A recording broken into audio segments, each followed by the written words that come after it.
सभी को नमस्कार। मैं रमन शर्मा आप सभी का अपने YouTube चैनल पर स्वागत करता हूं। अगर आप इस चैनल पर नए हैं तो चैनल को सब्सक्राइब करें, वीडियोस को लाइक, कमेंट और शेयर करें। हमारा उद्देश्य समाज के उन नौजवान साथियों को मुफ्त शिक्षा उपलब्ध करवाना है जो आर्थिक तंगी या अन्य किसी पारिवारिक समस्या के कारण कोचिंग नहीं ले पा रहे हैं। आज हम मध्यकालीन भारतीय इतिहास के अंतर्गत मुगल साम्राज्य में अकबर से संबंधित महत्वपूर्ण प्रश्नों पर चर्चा करेंगे। अकबर से रिलेटेड बहुत सारे क्वेश्चंस एग्जाम्स में पूछे जाते हैं, इसलिए यह टॉपिक थोड़ा लंबा हो सकता है, लेकिन मोस्ट इम्पोर्टेंट टॉपिक है। अंत तक ज़रूर बने रहें। जब आप इस वीडियो को पूरी तरह से देख लेंगे तो आपको यह ज़रूर महसूस होगा कि आप अकबर के बारे में बहुत ही कम जानते थे। तो बहुत ही महत्वपूर्ण प्रश्न है, चर्चा शुरू करते हैं। अकबर का जन्म 15 अक्टूबर 1542 को हमीदा बानो बेगम के गर्भ से अमरकोट में राणा वीर साल के महल में हुआ। तो सबसे पहले क्वेश्चन बनता है, अकबर का जन्म कब हुआ? 15 अक्टूबर 1542 को हुआ। फिर क्वेश्चन बनता है, अकबर की माता का क्या नाम था? हमीदा बानो बेगम। और अकबर के पिता का नाम हुमायूं था। अकबर का जन्म कहाँ हुआ? अमरकोट में राणा वीर साल के महल में हुआ था। नेक्स्ट, अकबर के बचपन का नाम क्या था? जलाल। अकबर का पूरा नाम क्या था? जलालुद्दीन मोहम्मद अकबर। अकबर को 9 वर्ष की आयु में गजनी की सूबेदारी मिली थी। गजनी में अकबर का संरक्षक कौन था? मुनीम खान था। क्लियर है? नेक्स्ट आगे बढ़ते हैं। हुमायूं ने सरहिंद का युद्ध जीतने के बाद 1555 में अकबर को युवराज घोषित किया। तो क्वेश्चन पूछा जाएगा कि अकबर को युवराज कब घोषित किया गया था? 1555 में। किस युद्ध के बाद? सरहिंद के युद्ध के बाद। क्लियर है? नेक्स्ट, अकबर का शिक्षक कौन था? अब्दुल लतीफ ईरानी था। अकबर का राज्याभिषेक 14 फरवरी 1556 को कलानौर में हुआ। तो क्वेश्चन पूछा जाएगा कि अकबर का राज्याभिषेक कब हुआ था? 14 फरवरी 1556 को। और जगह पूछी जाए तो आपका आंसर कलानौर होगा। नेक्स्ट, अकबर राज सिंहासन पर जलालुद्दीन मोहम्मद अकबर बादशाह गाजी की उपाधि के साथ बैठा था। कहने का अभिप्राय यह है कि अकबर जब राज सिंहासन पर बैठा तो उसने अपना नाम क्या रखवाया था? जलालुद्दीन मोहम्मद अकबर बादशाह गाजी। नेक्स्ट, अकबर का संरक्षक किसे नियुक्त किया गया? बैरम खान को नियुक्त किया गया था। बैरम खान 1556 से 1560 तक अकबर का संरक्षक रहा, यानी 4 साल तक संरक्षण किया है अकबर का बैरम खान ने। नेक्स्ट, बैरम खान बदख्शां का निवासी था। बैरम खान को प्यार से खानी बाबा कहा जाता था, यानी अकबर बैरम खान को प्यार से क्या कहकर बुलाता था? खानी बाबा। अकबर ने बैरम खान को वकील नियुक्त किया। तो क्वेश्चन पूछा जाएगा कि अकबर ने बैरम खान को किस पद पर नियुक्त किया था? वकील पद पर नियुक्त किया था। नेक्स्ट, पानीपत का दूसरा युद्ध 5 नवंबर 1556 को अकबर व हेमचंद्र एमू विक्रमादित्य के बीच लड़ा गया। इस युद्ध में अकबर की सेना का नेतृत्व बैरम खान ने किया था। तो सबसे पहले क्वेश्चन पूछा जाएगा कि पानीपत का दूसरा युद्ध कब लड़ा गया? 5 नवंबर 1556 को लड़ा गया था। फिर पूछा जाएगा कि पानीपत का दूसरा युद्ध किन के बीच लड़ा गया था? अकबर की सेना और हेमचंद्र एमू विक्रमादित्य की सेना के बीच में लड़ा गया था। फिर पूछा जाएगा कि पानीपत के दूसरे युद्ध में अकबर की सेना का नेतृत्व किसने किया था? बैरम खान ने किया था। क्यों किया था? क्योंकि उस समय अकबर की उम्र बस 14 साल की थी। नेक्स्ट आगे बढ़ते हैं। 31 जनवरी 1561 को मक्का की तीर्थ यात्रा के दौरान मुबारक खान ने पाटन में बैरम खान की हत्या की। तो क्वेश्चन पूछा जाएगा कि बैरम खान की मृत्यु कब हुई? 31 जनवरी 1561 में हुई। कहाँ पर हुई थी? पाटन में। फिर पूछा जा सकता है कि बैरम खान की हत्या किसने की? मुबारक खान ने की थी।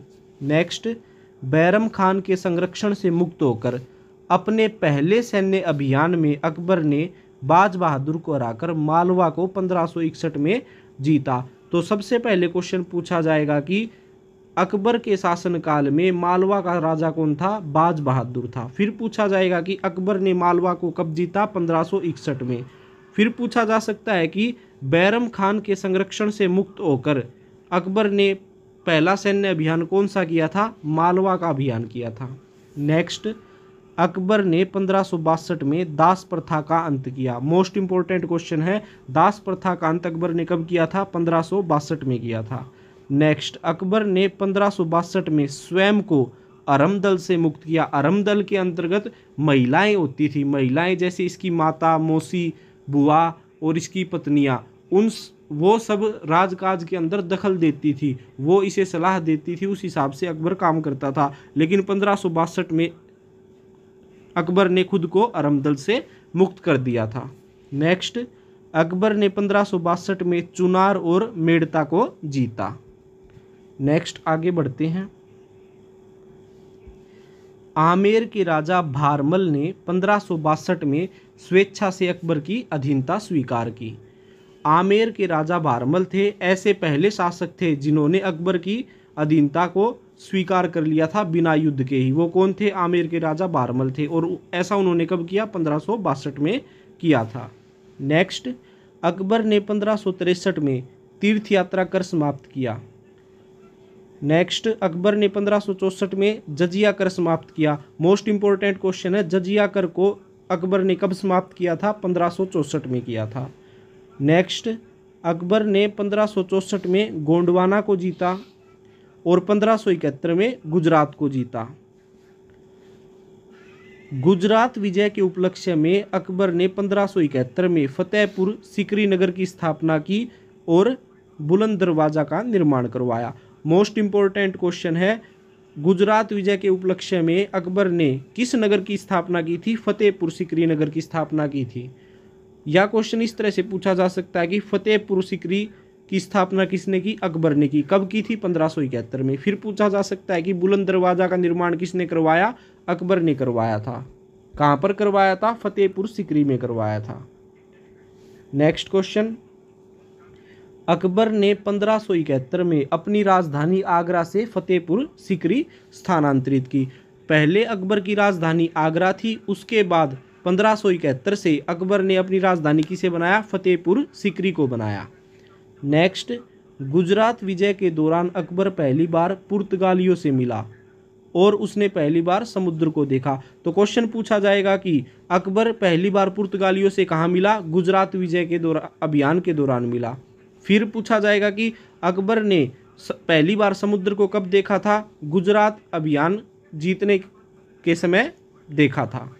नेक्स्ट, इतिहासकार स्मिथ ने गुजरात अभियान को संसार के इतिहास का सर्वाधिक द्रुतगामी आक्रमण कहा है। नेक्स्ट, अकबर ने ईसाइयों को आगरा व लाहौर में गिरजाघर यानी चर्च बनाने की अनुमति प्रदान की थी। तो क्वेश्चन पूछा जाएगा कि अकबर ने ईसाइयों को कहाँ पर चर्च या गिरजाघर बनाने की अनुमति प्रदान की थी? आगरा और लाहौर में की थी। क्लियर है? नेक्स्ट आगे बढ़ते हैं। अकबर ने फतेहपुर सीकरी में इबादत खाने की स्थापना 1575 में की। मोस्ट इंपॉर्टेंट क्वेश्चन है, इबादत खाने की स्थापना कब की गई थी? 1575 में। कहाँ की गई थी? फतेहपुर सीकरी में की गई थी। नेक्स्ट, अकबर ने इबादत खाने में सभी धर्म के लोगों के प्रवेश की अनुमति कब दी? 1578 में दी थी। नेक्स्ट, इबादत खाना का उद्देश्य क्या था? प्रत्येक रविवार को धार्मिक विषयों पर खुला वाद विवाद था, यानी जो धार्मिक विषय होते थे उन पर चर्चा की जाती थी। नेक्स्ट आगे बढ़ते हैं। अकबर ने 1573 में करोड़ी नामक अधिकारी को नियुक्त किया, जिसे अपने क्षेत्र से 1 करोड़ दाम वसूल करना होता था। तो क्वेश्चन पूछा जाएगा कि अकबर ने करोड़ी नामक अधिकारी को कब नियुक्त किया था? 1573 में। इसका क्या काम था? जिस क्षेत्र में करोड़ी की नियुक्ति की जाती थी वहां से उसे 1 करोड़ दाम वसूल करना होता था। नेक्स्ट, हल्दी घाटी का युद्ध 18 जून 1576 को अकबर व मेवाड़ के शासक महाराणा प्रताप के बीच लड़ा। इस युद्ध में अकबर की विजय हुई। तो क्वेश्चन पूछा जाएगा कि हल्दी घाटी का युद्ध कब लड़ा गया था? 18 जून 1576 को लड़ा गया था। फिर पूछा जा सकता है कि हल्दी घाटी का युद्ध किसके बीच लड़ा गया? अकबर और महाराणा प्रताप के बीच लड़ा गया। फिर पूछा जा सकता है कि हल्दी घाटी के युद्ध में किसकी विजय हुई? अकबर की विजय हुई थी। नेक्स्ट, हल्दी घाटी के युद्ध में मुगल सेना का नेतृत्व मान सिंह और आसफ खान ने किया था। क्लियर है। नेक्स्ट आगे बढ़ते हैं। अकबर का सेनापति कौन था? मान सिंह था। नेक्स्ट, अकबर ने 1569 में रणथंबोर और कालिंजर को जीता। 1570 में मारवाड़ के रावचंद्र सेन, जैसलमेर के रावल अरी राय और बीकानेर के कल्याणमल ने स्वेच्छा से अकबर की अधीनता स्वीकार की थी। यानी बिना लड़े ही मारवाड़, जैसलमेर और बीकानेर, इन तीनों के राजाओं ने बिना लड़े ही 1570 में अकबर की अधीनता को स्वीकार कर लिया था। नेक्स्ट, अकबर ने 1579 में मजहर की घोषणा की। तो क्वेश्चन पूछा जाएगा कि मजहर की घोषणा कब की गई थी? 1579 में की गई थी। नेक्स्ट, मजहर दस्तावेज जारी होने के बाद अकबर ने सुल्तान ए आदिल की उपाधि धारण की। नेक्स्ट आगे बढ़ते हैं। अकबर ने 1581 में हाकिम मिर्जा को हराकर काबुल को जीता। अकबर ने काबुल की सूबेदारी बख्तुनिसा बेगम को सौंपी। तो सबसे पहले क्वेश्चन पूछा जा सकता है कि अकबर ने काबुल को कब जीता था? 1581 में। फिर पूछा जा सकता है कि काबुल का शासक कौन था? हाकिम मिर्जा था। फिर पूछा जा सकता है कि अकबर ने काबुल की सूबेदारी किसे दी थी? बख्तुनिसा बेगम को दी थी। नेक्स्ट, अकबर ने 1582 में तौहीद ए इलाही या दीन ए इलाही धर्म की स्थापना की। मोस्ट इंपॉर्टेंट क्वेश्चन है, दीन ए इलाही धर्म की स्थापना अकबर ने कब की थी? 1582 में की थी। अकबर ने इलाही संवत की शुरुआत 1583 में की। दीन ए इलाही धर्म स्वीकार करने वाला प्रथम व अंतिम हिंदू राजा कौन था? बीरबल था। नेक्स्ट आगे बढ़ते हैं। अब हम बात करेंगे बीरबल से संबंधित महत्वपूर्ण प्रश्नों पर। बीरबल का वास्तविक नाम क्या था? महेश दास था। अकबर ने बीरबल को कविराज व राजा की उपाधि प्रदान की थी। बीरबल की मृत्यु कैसे हुई थी? यूसुफ जाइयों का विद्रोह दबाने के दौरान हुई थी। नेक्स्ट, दीन ए इलाही धर्म का पुरोहित कौन था? अबुल फजल था। आईने अकबरी, जिसका अन्य नाम अकबरनामा है, तो आईने अकबरी का लेखक कौन है? अबुल फजल है। पंचतंत्र का फारसी भाषा में अनवर ए सादात नाम से अनुवाद किसने किया था? अबुल फजल ने किया था। मोस्ट इंपॉर्टेंट क्वेश्चन है, क्वेश्चन पूछा जाएगा पंचतंत्र का फारसी भाषा में अनुवाद किसने किया? अबुल फजल ने किया। नेक्स्ट आगे बढ़ते हैं। सलीम के कहने पर दक्षिण से आगरा की ओर आ रहे अबुल फजल की हत्या 1602 में वीर सिंह बुंदेला ने की। तो क्वेश्चन पूछा जाएगा कि अबुल फजल की हत्या किसने की थी? वीर सिंह बुंदेला ने की थी। कब की थी? 1602 में की थी। किसके कहने पर की थी? अकबर के बेटे सलीम के कहने पर की थी। नेक्स्ट, अकबर का दरबारी राजकवि कौन था? फैजी। फैजी कौन था? अबुल फजल का बड़ा भाई था। फारसी काव्य का मास्टर किसे कहा जाता है? फैजी को कहा जाता है। नेक्स्ट, भास्कराचार्य द्वारा लिखित लीलावती का फारसी भाषा में अनुवाद फैजी ने किया था। मोस्ट इंपॉर्टेंट क्वेश्चन है, लीलावती का फारसी भाषा में अनुवाद किसने किया था? फैजी ने। फिर पूछा जा सकता है कि लीलावती किसकी रचना थी? भास्कराचार्य की थी। नेक्स्ट आगे बढ़ते हैं। सूरदास द्वारा रचित नल दमयंती कथा का फारसी भाषा में अनुवाद फैजी ने सहेली नाम से किया था। मोस्ट इंपॉर्टेंट है, नल दमयंती कथा का फारसी भाषा में अनुवाद किसने किया? फैजी ने किया। किस नाम से किया था? सहेली से। फिर पूछा जा सकता है कि नल दमयंती कथा किसकी रचना है? सूरदास की रचना है। नेक्स्ट, अकबर का दरबारी संगीतकार कौन था? तानसेन। तानसेन का वास्तविक नाम था रामतनु पांडे। तानसेन का जन्म 1506 में ग्वालियर में हुआ था। तानसेन ध्रुपद गायन शैली के संगीतकार थे। अकबर ने तानसेन को कंठाभरण वाणी विलास की उपाधि प्रदान की। क्लियर है। नेक्स्ट आगे बढ़ते हैं। अकबर के दरबार में आने से पहले तानसेन रीवा के राजा रामचंद्र के दरबार में रहते थे। तानसेन की प्रमुख कृतियां कौन कौन सी है? मियाँ की मल्हार, मियाँ की टोडी, मियाँ सारंग और दरबारी कन्हरा। क्वेश्चन कैसे पूछा जाएगा? ऐसे पूछा जाएगा कि मियाँ की मल्हार की रचना किसने की? तानसेन ने की। मियाँ की टोडी की रचना किसने की? तानसेन ने की। मियाँ सारंग की रचना किसने की? तानसेन ने की। दरबारी कन्हरा की रचना किसने की? तानसेन ने की। नेक्स्ट, अकबर के रसोई घर का प्रधान कौन था? हकीम हुकाम था। नेक्स्ट, अकबर का दीवान या अर्थमंत्री कौन था? राजा टोडरमल था। भागवत पुराण का फारसी भाषा में अनुवाद किसने किया था? टोडरमल ने किया था। नेक्स्ट आगे बढ़ते हैं। अकबर की सेवा में आने से पहले टोडरमल शेरशाह सूरी के दरबार में था। नेक्स्ट, अकबर ने भू राजस्व के लिए दहसाला पद्धति कब लागू की? 1580 में। मोस्ट इंपोर्टेंट क्वेश्चन है, दहसाला पद्धति कब लागू की गई थी? 1580 में। दहसाला पद्धति का अन्य नाम क्या है? टोडरमल बंदोबस्त है। दहसाला पद्धति या टोडरमल बंदोबस्त के अंतर्गत भूमि को कितने भागों में बांटा गया था? 4 भागों में बांटा गया था। और वो 4 भाग कौन कौन से थे? पोजल, परती, चाचर और बंजर। जो पोलज थी उसके अंदर धरती पर एक साल में 2 बार फसल उगाई जाती थी। परती भूमि में 2 से 3 साल बाद फसल उगाई जाती थी और चाचर भूमि में 3 से 4 साल बाद फसल उगाई जाती थी। और जो बंजर भूमि थी उस पर फसल नहीं उगाई जाती थी, इसलिए बंजर भूमि पर लगान नहीं लिया जाता था। नेक्स्ट आगे बढ़ते हैं। टोडरमल ने खालसा भूमि पर भू राजस्व की जब्ती प्रणाली को 1570-71 में प्रारंभ किया। तो जब्ती प्रणाली किसने लागू की थी? टोडरमल ने लागू की थी। कब की थी? 1570-71 में की थी।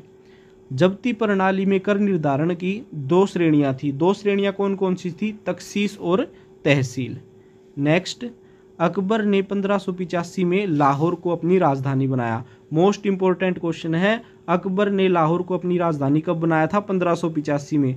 अकबर की पहली राजधानी आगरा थी, दूसरी फतेहपुर सिकरी थी और तीसरी लाहौर थी। नेक्स्ट, अकबर ने 1586 में यूसुफ याकूब खान को हराकर कश्मीर को जीता था। नेक्स्ट, अकबर ने कश्मीर विजय के लिए भगवान दास और कासिम खान को भेजा था। क्लियर है? नेक्स्ट क्वेश्चन, भगवान दास कौन था? भगवान दास आमेर के राजा बारमल का पुत्र था और भगवान दास का लड़का मान सिंह अकबर का सेनापति था।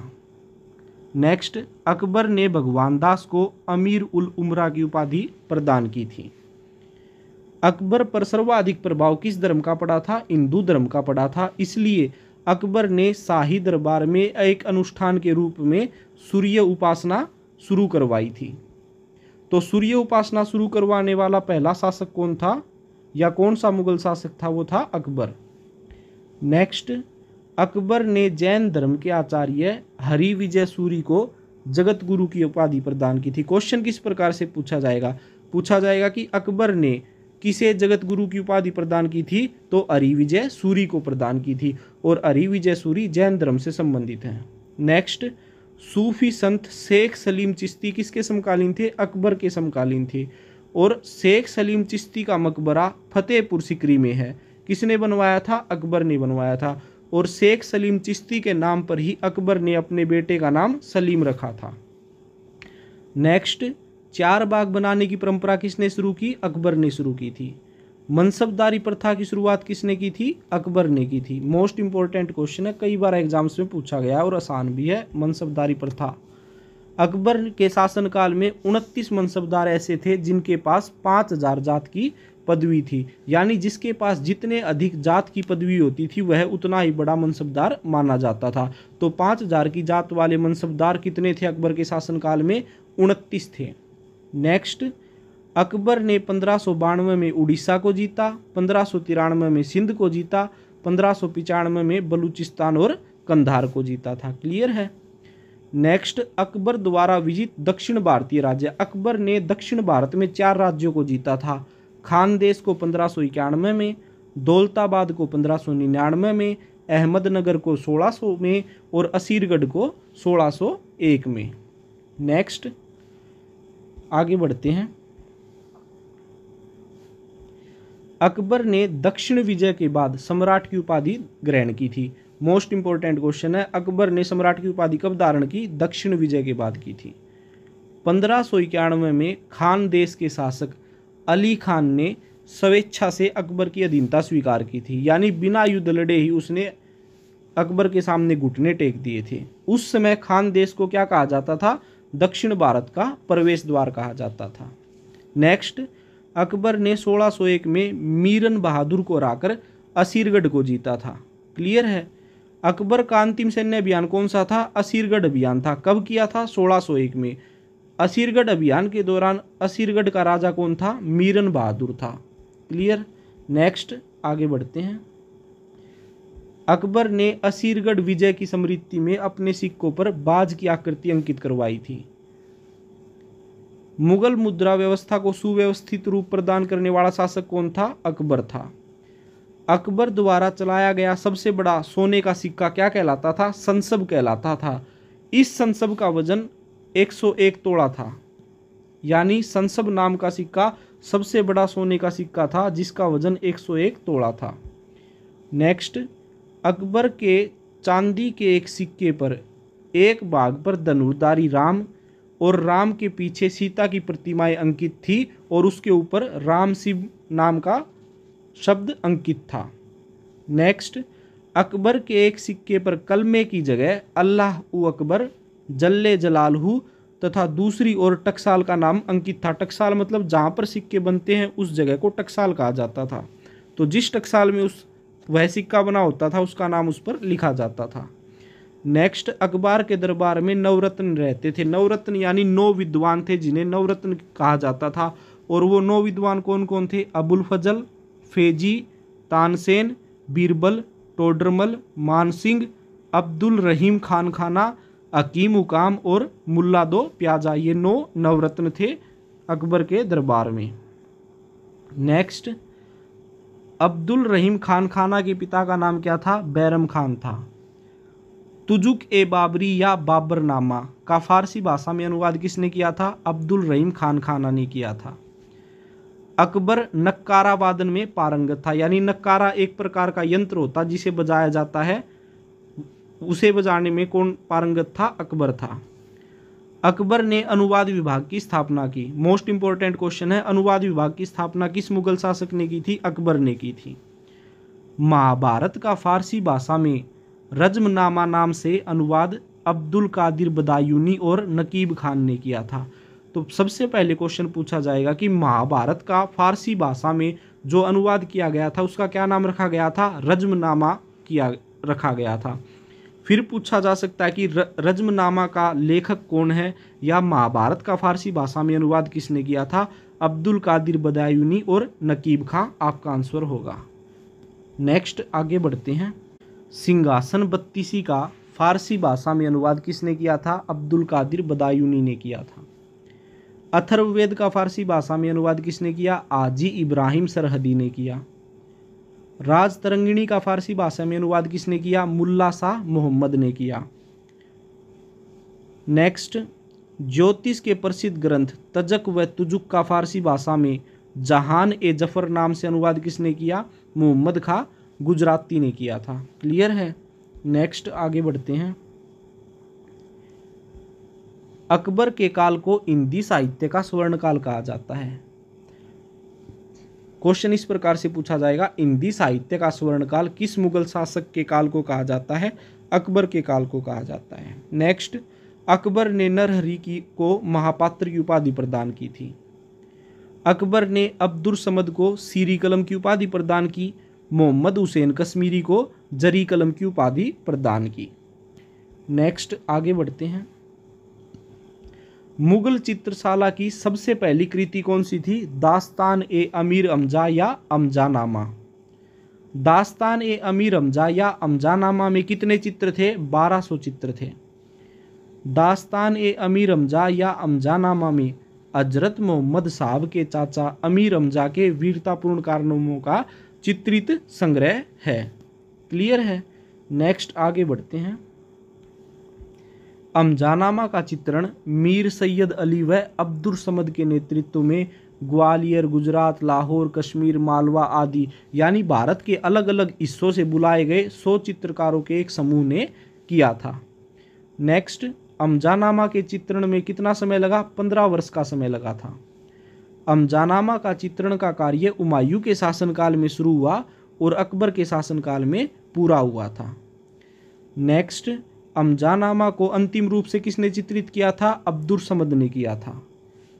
पहली बार भित्ति चित्रकारी किस मुगल शासक के शासनकाल में शुरू हुई? अकबर के शासनकाल में शुरू हुई थी। नेक्स्ट आगे बढ़ते हैं। आगरा का किला किसने बनवाया था? अकबर ने बनवाया था। अकबर की मृत्यु अतिसार रोग के कारण 1605 में हुई। अतिसार रोग होता है डायरिया यानी दस्त लग जाने पर। अकबर की मृत्यु किस रोग से हुई? अतिसार रोग से हुई थी। कब हुई थी? 1605 में। अकबर का मकबरा सिकंदरा में जहांगीर ने बनवाया। पहला क्वेश्चन बनेगा अकबर का मकबरा कहाँ पर स्थित है? सिकंदरा में स्थित है। और फिर पूछा जाएगा कि सिकंदरा में अकबर का मकबरा किसने बनवाया था? जहांगीर ने बनवाया था। नेक्स्ट, अकबर का उत्तराधिकारी कौन था? जहांगीर था।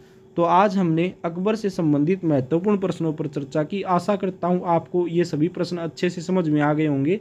इन सभी प्रश्नों को याद कर लीजिएगा। नेक्स्ट वीडियो में हम जहांगीर से संबंधित महत्वपूर्ण प्रश्नों पर चर्चा करेंगे। धन्यवाद। जय हिंद, जय भारत।